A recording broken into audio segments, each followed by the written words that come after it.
وفاقی وزیر اطلاع شبلی فراز میڈیا سے گفتگو کر رہے ہیں۔ اس کے بارے میں جو شارٹ آرڈر آیا ہے اس کو مد نظر رکھتے ہوئے ہم جب جو ڈیٹیل آرڈر آئے گا اس کو دیکھتے ہوئے ہمارے پاس جو بھی قانونی آپشنز ہیں اس کو ہماری لیگل ٹیم بیٹھ کے آج ہی فیصلہ کرے گی کہ ہم نے اگلا قدم کیا اٹھانا ہے۔ دوسری بات کہ میں آج پاکستان تحریک انصاف کا ایک ورکر ہونے کی حیثیت سے اور جتنے بھی میرے ساتھی کھڑے ہیں ہمیں اس بات پہ فخر ہے کہ ہم نے جو وعدہ کیا تھا قوم کے ساتھ کہ ہمارے دور میں ادارے آزاد ہوں گے،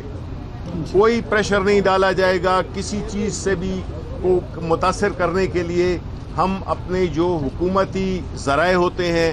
جو حکومت کے پاس جو ایڈوانٹیجز ہوتی ہیں، ہم ان کو استعمال نہیں کریں گے، کیونکہ ہماری جنگ یہی ہے، عمران خان کی جنگ یہی ہے کہ ہم نے اداروں کو جو کہ پچھلی حکومتوں نے اور بالخصوص پاکستان مسلم لیگ نون نے جس نے کہ ہمیشہ دھاندلی کی، پیسے کی اور بدماشی کی سیاست کو فروغ دیا، اور ان کے ادوار میں جن الیکشنز میں فائرنگز ہوئیں، لوگ مرے، آج ہم ان کو بھی اٹھائیں گے، کیونکہ یہ شکست ہے اس مائنڈ سیٹ کی جو کہ اپنے لیے جب فیصلے اس کے حق میں آئے تو وہ اس کو صحیح سمجھتا ہے اور مانتا ہے، لیکن جب وہی ادارے ان کے خلاف فیصلہ کریں، چاہے وہ الیکشن کمیشن آف پاکستان ہو، چاہے وہ عدالتیں ہوں، اس کو یہ نہیں مانتے۔ یہ جو ایک ان کا طرز عمل ہے جس میں کہ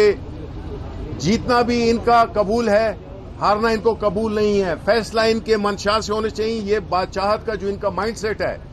اس کو ہم نے شکست دی ہے اور انشاءاللہ آگے بھی شکست دیں گے، کیونکہ ہمارے لیے جو زیادہ اہم ہے وہ یہ ہے کہ ادارے مکمل طور پہ آزاد ہوں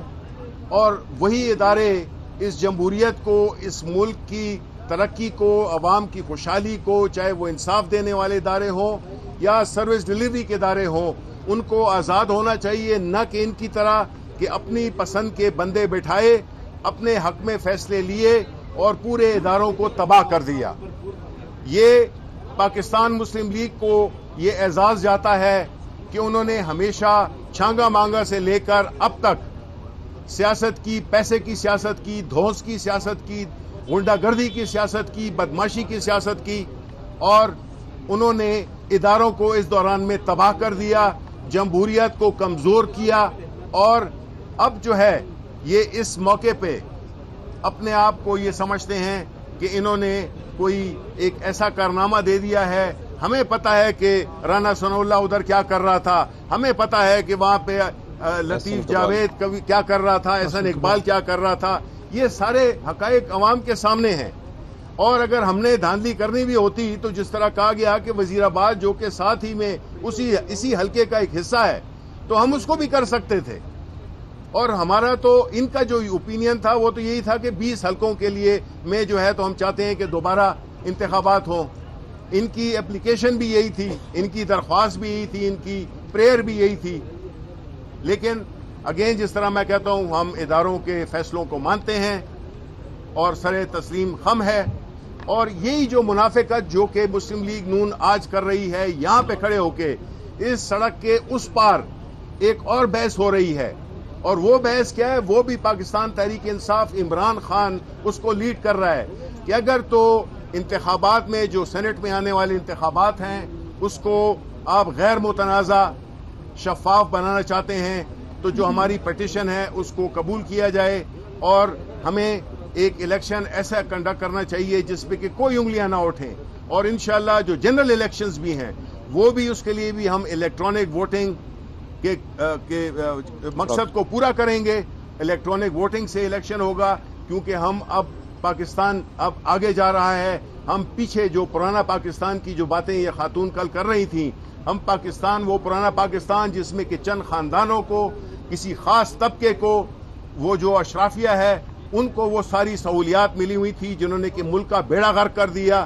انشاءاللہ ہماری عمران خان کی لیڈرشپ میں یہ جنگ جاری رہے گی اور یہ جو باطل کی قوتیں ہیں ان کو شکست فاش ہوگی. ایک سیکنڈ آپ ایک سیکنڈ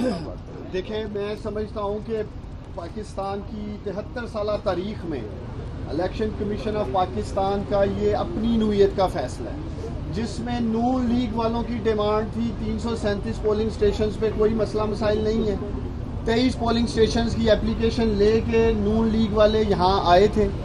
پورا میڈیا، پوری قوم جانتی ہے ان کا مطالبہ 20 پولنگ سٹیشنز کے لیے تھا، جس کو تسلیم کیا، جس کو پارٹی چیئرمین اور وزیر اعظم عمران خان صاحب نے انڈورس کیا جی کہ ہم یہاں الیکشن کرانے کے لیے تیار ہیں. اس سے زیادہ اداروں کی آزادی، خود مختاری کی مثال پاکستان کے 73 سالوں میں آپ کو نہیں ملے گی، جس میں ہمارے خلاف فیصلہ آ جاتا ہے اور ہم اپنی لیگل ٹیم سے مشورہ کریں گے. اسی طرح تمام ضمنی انتخابات آپ کے سامنے ہیں. ماضی میں ضمنی انتخابات جو کرائے گئے آپ کے سامنے کس طرح بالخصوص حمزہ شہباز اس ڈسٹرکٹ میں، اس کانسٹیچوئنسی میں بیٹھ کے پورا الیکشن انفلوئنس کرتے رہے ہیں، اور یہ ہماری حکومت میں جیت جاتے ہیں. نوشہرہ میں جیتتے ہیں، وزیر آباد میں جیتتے ہیں، وہاں الیکشن ان کو شفاف نظر آتے ہیں. وہاں وزیر اعظم عمران خان، عثمان بزدار، محمود خان ہمارے وزیر اعلیٰ، وہ شفاف الیکشن ہے. ڈسکا کا election P M L N نے سوچی سمجھی ایک منظم پروپیگنڈے کے ساتھ انہوں نے متنازع کیا، کیونکہ یہ الیکشن ہار چکے تھے اور ہمارے ووٹر کو ڈیمورلائز کرنے کے لیے پاکستان تحریک انصاف کے ووٹرز کو، جو لوگ باہر نکلے ہزاروں کی تعداد میں، یہ سارا شرنتر رچایا گیا ان کی طرف سے. ہم انشاءاللہ تعالیٰ آج ہی بیٹھیں گے اپنی لیگل ٹیم کے ساتھ. ڈیٹیل ججمنٹ ابھی آئی نہیں ہے، اس لیے ہم کسی حتمی فیصلے پہ نہیں پہنچ رہے کہ آگے ہم کیا فیصلہ کرنے جا رہے ہیں. اچھا شبلی فراز صاحب، آپ کہہ رہے ہیں لیگل ٹیم سے مشورہ لیں گے. صحیح. وفاقی وزیر اطلاعات شبلی فراز میڈیا سے گفتگو کر رہے تھے اور انہوں نے کہا کہ یہ اس مائنڈ سیٹ کی شکست ہے، جب حق میں فیصلے آئے تو مانتے ہیں، جب خلاف فیصلہ آئے تو نہیں مانتے. اس سے زیادہ اداروں کی آزادی، خود مختاری کی مثال پاکستان کے 73 سالوں میں آپ کو نہیں ملے گی، جس میں ہمارے خلاف فیصلہ آ جاتا ہے اور ہم اپنی لیگل ٹیم سے مشورہ کریں گے. اسی طرح تمام ضمنی انتخابات آپ کے سامنے ہیں. ماضی میں ضمنی انتخابات جو کرائے گئے آپ کے سامنے کس طرح بالخصوص حمزہ شہباز اس ڈسٹرکٹ میں، اس کانسٹیچوئنسی میں بیٹھ کے پورا الیکشن انفلوئنس کرتے رہے ہیں، اور یہ ہماری حکومت میں جیت جاتے ہیں. نوشہرہ میں جیتتے ہیں، وزیر آباد میں جیتتے ہیں، وہاں الیکشن ان کو شفاف نظر آتے ہیں. وہاں وزیر اعظم عمران خان، عثمان بزدار، محمود خان ہمارے وزیر اعلیٰ، وہ شفاف الیکشن ہے. ڈسکا کا election P M L N نے سوچی سمجھی ایک منظم پروپیگنڈے کے ساتھ انہوں نے متنازع کیا، کیونکہ یہ الیکشن ہار چکے تھے اور ہمارے ووٹر کو ڈیمورلائز کرنے کے لیے پاکستان تحریک انصاف کے ووٹرز کو، جو لوگ باہر نکلے ہزاروں کی تعداد میں، یہ سارا شرنتر رچایا گیا ان کی طرف سے. ہم انشاءاللہ تعالیٰ آج ہی بیٹھیں گے اپنی لیگل ٹیم کے ساتھ. ڈیٹیل ججمنٹ ابھی آئی نہیں ہے، اس لیے ہم کسی حتمی فیصلے پہ نہیں پہنچ رہے کہ آگے ہم کیا فیصلہ کرنے جا رہے ہیں. اچھا شبلی فراز صاحب، آپ کہہ رہے ہیں لیگل ٹیم سے مشورہ لیں گے. صحیح. وفاقی وزیر اطلاعات شبلی فراز میڈیا سے گفتگو کر رہے تھے اور انہوں نے کہا کہ یہ اس مائنڈ سیٹ کی شکست ہے، جب حق میں فیصلے آئے تو مانتے ہیں، جب خلاف فیصلہ آئے تو نہیں مانتے.